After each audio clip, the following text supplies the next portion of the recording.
کھیلدار صاحب میں آپ کی طرف آتا ہوں. سر پہلے مجھے بتائیے گا کہ وزیر اطلاعات عطا تارڑ صاحب نے جو چارج شیٹ کیا ہے، ایک وائٹ پیپر جو ہے وہ جاری کیا گیا ہے، 152 ارب کی جو گھپلے ہیں ان کی نشاندہی کی گئی ہے. کیا جو اس کی بیس کیا ہے؟ کیا فرضی کمپنیوں کو اشتہارات ہیں یا باقی چیزیں بھی ہیں کچھ؟ جاوید صاحب بہت شکریہ. جاوید صاحب بدقسمتی سے پاکستان کی میڈیا میں 11 سال سے کے پی کے کی جو حکومت ہے اس پہ کوئی چیک اینڈ بیلنس نہیں ہے. جس طرح باقی صوبوں پہ صفائی کے معاملات پہ، صحت کے معاملات پہ، تعلیم کے حوالے سے جو بھی اگر کسی صوبے میں کوئی کمی پیشی ہوتی ہے تو بڑا ہائی لائٹ کرتی ہے، مگر ان کو 11 سال سے کبھی میڈیا نے جو ہے کے پی کے میں کیا ہو رہا ہے یا وہاں کی زندگی لوگوں کی جو اجیرن ہے یا ان کو سہولیات نہیں ہے، جہاں جو کرپشن ہو رہی ہے، کوئی میگا پروجیکٹ نہیں آیا. ہاں میگا اسکینڈل ضرور آئے ہیں کرپشن کے، تو ان سے بالکل اوجھل اور قوم کو آگاہی دینے کے لیے کوئی ایسا میکنزم نہیں ہے. تو میں سمجھتا ہوں یہ وائٹ پیپر ان پہ چارجنگ ہے جو ہم 11 سال سے کہہ رہے ہیں کہ وہاں پہ بدعنوانی ہے، وہاں پہ امن امان کی صورتحال خراب ہے. جو صوبائی حکومت ہے کوئی بھی چیف ایگزیکٹو انہوں نے اپنی ذمہ داری پوری نہیں کی ہے. اور یہ جو دعوے کرتے ہیں کہ ہم پاکستان کو جو ہے نیا پاکستان بنائیں گے، تو 4.25 سال وفاق میں بھی حکومت کی نوکریوں کے وعدے 1 کروڑ 50 لاکھ گھر، وہ بھی کوئی انہوں نے اپنے منشور پہ کسی پہ عمل درآمد نہیں کیا. کوئی ایک میگا پروجیکٹ پاکستان لیول پہ بھی نہیں دے. کے پی کے میں حالت بدتر ہے، امن امان کی بگڑتی ہوئی صورتحال ہے، تعلیم کے حوالے سے، پانی کے حوالے سے، مطلب ان کے لگتا ہے ایسے وہ تو دعویٰ کرتے ہیں سر کہ ہمارا بڑا مثالی صوبہ ہے، جس میں کھیلدار صاحب آپ کی باتیں ٹھیک ہیں، لیکن سی ایم گنڈاپور صاحب تو دعویٰ کرتے ہیں کہ ہمارا صوبہ جو بڑا مثالی صوبہ ہے، اور انہوں نے مریم نواز صاحبہ کو بھی جو ہے وہ چیلنج کیا کہ دیکھیں آپ کیا کر رہی ہیں اور ہم کیا کر رہے ہیں، بغیر اس کے وسائل کے ہمارے پاس کوئی لائبلٹی نہیں ہے، خسارہ نہیں ہے، ہیلتھ کارڈ شروع ہو گیا ہے، باقی چیزیں شروع ہو گئی ہیں. دیکھیں کے پی کے کا صوبہ وسائل سے مالا مال ہے. کے پی کے کا جو وہاں پہ ٹورسٹ کے لیے بڑے مقامات ہے، اس کی ایک جیسے باقی صوبے جس طرح پاکستان خوبصورت ہے، اس طرح کے پی کے.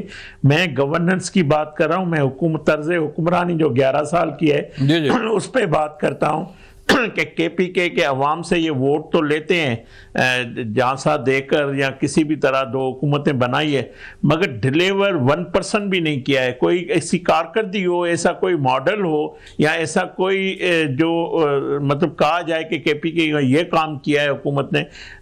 گنڈاپور صاحب تو انتشار اور فساد کے سوا اس کو تو کوئی اس کی جو زبان کا استعمال وہ بھی آپ کے سامنے ہے، مگر اس سے پہلے میں سمجھتا ہوں مایوسی ہے وہاں پہ عوام میں گورننس کے حوالے سے یا ترقیاتی اسکیموں کے حوالے سے، یا کوئی ایسا منصوبہ نہیں دے سکتے. جواب لیتا ہوں علی بخاری صاحب سے. علی بخاری صاحب ہماری ملاقات بھی ہوئی سی ایم گنڈاپور سے اور انہوں نے بڑے دعوے بھی کیے، پھر آگے چلتے ہیں اور چیزوں کی طرف بھی. تھوڑا سا بتائیے کیا 152 ارب کی جو نشاندہی کی گئی ہے کتنی اس میں ریالٹی ہے اور کیا اس میں چیزیں ہیں؟ بسم اللہ الرحمن الرحیم، اللہم صلی علی محمد و علی محمد. دیکھیں جاوید بھائی، بات یہ ہے کہ عطا تارڑ صاحب کی تو کسی بات پہ بھی یقین نہیں ہو سکتا، کیونکہ ان کا تو جو ہے نا وہ کنڈلی بھری ہوئی ہے جھوٹ کے. ایشو یہ ہے کہ آپ نے دیکھنا ہے انٹرنیشنل سٹینڈرڈز کو، آپ نے دیکھنا ہے انٹرنیشنل انڈیکس کو. آپ ذرا ورلڈ بینک کا انڈیکس دیکھیں، آپ ذرا جو آئی ایم ایف ہے اس کا انڈیکس اٹھا کے دیکھ لیں، تو آپ کو یہ پتا چلے گا کہ پاکستان کے سارے صوبوں میں واحد کے پی صوبہ ہے جو پازیٹیو ہے، جس کے بارے میں سب کے پازیٹیو انڈیکس آئے ہیں. عطا تارڑ صاحب کا کہنا کیا، ان کو تو جو رات کو خواب آتی ہے وہ صبح اٹھ کے بیان کر دیتے ہیں. فیکٹس اینڈ فگر سے اس کا کوئی تعلق واسطہ نہیں ہے کسی بھی قسم کا. 52 ارب کی بات کر رہے ہیں سر وہ. دیکھیں کہنے میں تو 300 ارب کہتے ہیں، ان کا کیا جاتا ہے. دیکھیں وہ اسی پرپز کے لیے تو بیٹھے ہوئے ہیں، نہ وہ عوام کو ریپرزینٹیٹیو ہیں، نہ وہ عوام کو جواب دہ ہیں، نہ وہ چاہتے ہیں. انہوں نے بیٹھنا ہے اور جو ان کے دماغ میں آئے، جو ان کے دل میں آئے وہ بول دیتے ہیں، لیکن فیکٹ اینڈ فگرز کے ساتھ چیزیں بتانی چاہیے. میں نے جو آپ کو بات بتائی وہ انٹرنیشنلی بتائی، آپ جا کے چیک کریں وتھ سبجیکٹ ٹو کنفرمیشن. میرے ساتھ دونوں پڑھے لکھے بھائی ہیں، جائیں آپ یونائٹڈ نیشن کی اس کی ورلڈ بینک کی نکالیں انڈیکس رپورٹ، آپ نکالیں آئی ایم ایف کی جو آ رہے ہوئے ہیں آپ کے سارے صوبوں میں جو میٹنگز منٹ آف میٹنگز بنے ہیں اس کے اندر بھی دیکھ لیں. تو واحد ایک صوبہ ہے آپ کے ملک پورے میں جو اپنے قواعد جو ہیں اور جو اپنے قوائل ہیں اس کو پورا کر رہے ہیں، ادروائز تو نہیں ہو رہا بھائی. باقی دوسری بات کھیلدار صاحب نے کہی 11 سال سے ہم بیٹھے ہیں، تو سر ہم کے پی میں بیٹھے ہیں، ہم سندھ میں بھی نہیں بیٹھے ہیں، بلوچستان کی بات بھی نہیں کر رہا ہوں میں، पंजाब की बात भी नहीं कर रहा हूँ। केपी एक ट्रेडिशनल सूबा है और उसकी ट्रेडिशंस है, जिन्होंने काम नहीं किया उन्होंने अगली दफा उनको बुरी तरह रिजेक्ट किया है। यहाँ पर ना कोई वडेरा शाही है, यहाँ पर ना ही किस्म का कोई जो है पंजाब में जिस तरह का कोई बड़ा फेडरलिज्म है वो भी नहीं है। आप देख लें कि जब एक दो प्रोजेक्ट बताएंगे, प्रोजेक्ट बड़े होना, प्रोजेक्ट बड़े होना, मैं आपको बताता हूँ, प्रोजेक्ट बड़े होना ये नहीं होता कि आप 7th एवेन्यू का अंडरपास बना दे तो बड़ा प्रोजेक्ट है, आप जो है 9th एवेन्यू का अंडरपास बना दे प्रोजेक्ट है। ये प्रोजेक्ट्स बड़े नहीं होते, प्रोजेक्ट्स वो होते हैं जिससे मुल्क की इकोनॉमी आगे जाए। मुल्क की इकोनॉमी ये नहीं होती कि आप पैसे लेके मोटरवे बना दें और मुल्क को और जो है दलदल में घुसा दें उसके कर्ज के नीचे, और फिर आपको अल्टीमेटली अपने एयरपोर्ट्स गिरवी रखने पड़ जाए, अपनी मोटरवेज गिरवी रखनी पड़ जाए। आप उठा के देख लें, मेट्रोज बनी, आपकी ऑरेंज ट्रे बनी, कितना पैसा लिया गया और उसके अंदर पैसा इन्वेस्ट कहां पर हुआ और वहां से वापस रिटर्न किया हुआ, जो आपने वापस किसने देने, आपने वो बोझ किस पर डाला, आवाम के ऊपर। आज अब वो किसने किसकी देनी पड़ी है उसकी मीनिंग भाई कि आप ये जो मेगा प्रोजेक्ट और बड़े प्रोजेक्ट की बात कर रहे हैं उसमें डाला क्या आपने कितना पैसा इन्वेस्ट किया और वहां से लिया क्या। हमारा अगर मैं BRT की बात करता हूं खाली एक, तो दुनिया के 10 सबसे कामयाब 3 प्रोजेक्ट्स में से इंटरनेशनल इंडेक्स की बात करूं तो चेक कर लें उसके अंदर कि ये कहते हैं किस क्यों है, जो पूरे का पूरा एक सिस्टम होता है उसको, that is something else, metro is something else, ठीक है। उसके अंदर मार्केट्स भी हैं, उसके अंदर उसके अपने जनरेट करने के पैसा जनरेट करने के तरीका कार भी है ताकि वो खुद कफील होकर चल सके अपने आप को, और पूरे उसकी शाखें होती हैं जो पूरे सिटी में होती हैं।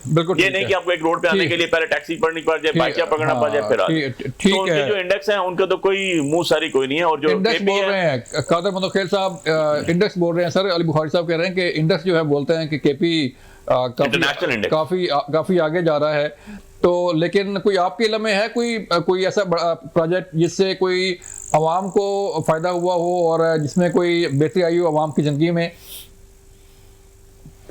जी बिल्कुल है। आप खामखाई जो है ना तनकीद कर रहे हो पीटीआई पे। अच्छा, अगर आपका चैनल आपको 1 लाख रुपए दे के आप अपने स्टूडियो पे खर्च करें और आप खर्च करें तो आपका अकाउंट तो भरा रहेगा, आपकी सरप्लस हो जाएगी। ये जो 600 अरब रुपए फाटा के लिए वजीरिस्तान के लिए दिए वो कहाँ गए, तो बता सकता है? तो स्कूल, कोई कॉलेज, कोई रोड, कोई कम्युनिटी सेंटर, कुछ चीज बता सकते हैं। और दूसरी बात, अली बुखारी साहब जो है वो बड़े फखर से BRT की बात की है, वही BRT है जिससे परवेज खटक साहब भी गुजर सकता था, जिसकी तस्वीरें आ गई थी। बस का जो है वो रास्ता एक तरफ से था और खड़ी दूसरी जगह से होता था। ये वही BRT थी जो बस जाता था उसमें, और ये वही BRT है जिसको ये पंजाब हुकूमत को जंगल बस कहते थे कि वो जंगला बस बना रहे और खुद भी उसी नक्श कदम पे चल पड़े। और फिर बाकी जो सेहत कार्ड है, माशाल्लाह सेहत, तो वो बंदा वहां बीमारी नहीं होता है, वो डायरेक्ट मरता है, बीमार होने की नौबत ही नहीं आती वहां पे, क्योंकि हम नौमान की सूरत हाल ये है कि वहां मगरिब के बाद इनको वज़ीराला नहीं निकल सकता है, थाने बंद हो जाते हैं। यानी गजा पट्टी में जो राशन जाता है वहां कोई रुकावट नहीं है, वहां करम जिले में जो राशन जाता है तोपून के नीचे उसकी भी फारिग हो जाती है, उससे भी मस्ता खराब हो जाता है। तो आप जब नहीं करेंगे काम तो फिर सब ठीक हो गया, सब कुछ चीजें। तो 11 साल से आपकी हुकूमत है, 11 साल में तो आपने सबसे पहले तो नेब के तो आप फील्ड बंद किए, नेब तो थी नहीं ना, आपने तो सबसे पहले नेब पे ताला लगा दे। अली बुखारी साहब बता देना इसके दौर में नेब पे कोई केस आगे पीछे, चलो अगर ये कहेगा कि हमारे यहाँ तो करप्शन नहीं थी, तो वो जो आपके परवेज खटक के ऊपर इल्जाम लगे तो किसने लगाए थे? आपकी पार्टी ने लगाए। महमूद खान के ऊपर जो करप्शन के इल्जाम लगाए किसने लगाए? आपकी पार्टी ने लगाए। और मौजूदा आपके गंडापुर साहब के ऊपर करप्शन के इल्जाम किसने किए? आपके काबीना के वजीर अंदर से, पार्टी के अंदर से। तो अब जब नहीं है करप्शन तो फिर नहीं है, मरबूत मुखालफी के इल्जाम की बजाय खुद अपने लोग लगाए तब भी करप्शन नहीं है, अमन है, फंड सरप्लस है, सब चीज है। तो फिर इसकी बात तो फिर मैं करूंगा। और बाकी मैं सदके जाऊं मुस्लिम लीग नून का जो वो 152 अरब पे जो इनके ऊपर जो ना वो करप्शन पे लगा रहे हैं, आपके जो अरबों खरबों रुपए आपने मरियम बीबी के इश्तिहारात पे लगाए, 60 सफुल की जो आपने इख्बारात में इश्तिहारात दिए, वो कौन सा बेशरम इख्बार है? उसका नाम तो बता दूं टीवी चैनल पे। बेशरमी से 60 पेज की इश्तिहारात छप रहे, और मैं बड़े बड़े जो चैनल है जो हर 2 मिनट बाद चचा भतीजे के इश्तिहारात का मुकाबला चल रहे हैं, ये इनको शर्म नहीं आती? ये जो आजादी साफत की बात करने वाली, इनको शर्म नहीं आती?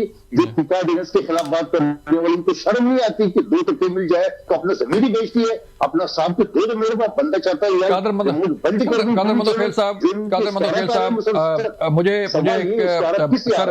ब्रेक के लिए कहा जा रहा है। ठीक मांगा